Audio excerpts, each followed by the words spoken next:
Nocturnal Agony has all the elements that are necessary for success in the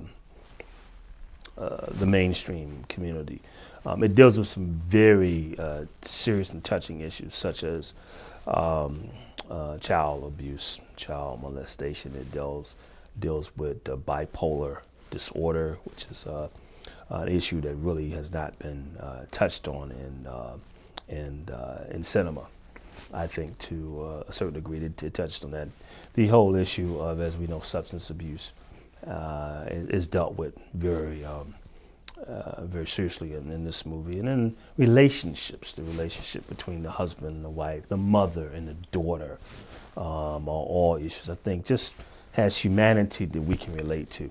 There's very few of us in Western culture who have not some way been touched by this demon we call alcohol and drugs. Nocturnal Agony is actually loosely based on a true story. It's loosely based on the story of my wife and I and my mother-in-law, which was played by Renee Watson.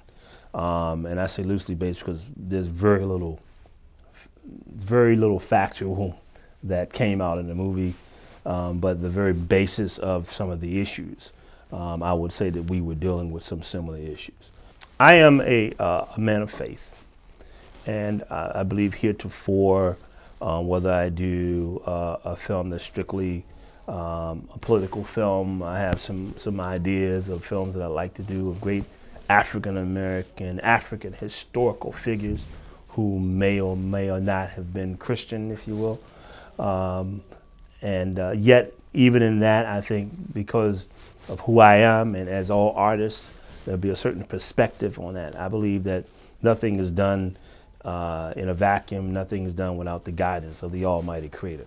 Whomever we may call him, the Allah, Yahweh, God, Jesus, whomever we may call him, I believe that there is a direct guidance, direction over the orchestration of our activity here on this planet we call Earth, that is guided by that force we call God. I call God, Jesus. So that being said, I think you're going to see that thread throughout all of my work.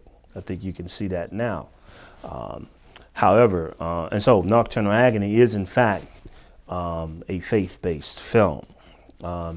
And we believe from the very beginning, from the time it was a play and the adaptation, that we can see the hand of God on this, and ultimately what he wants this film to be, it will in fact become that. And I think the best is yet to come, and he's wonderful in all the things that he will ultimately do, exceedingly abundantly beyond all that which we could imagine.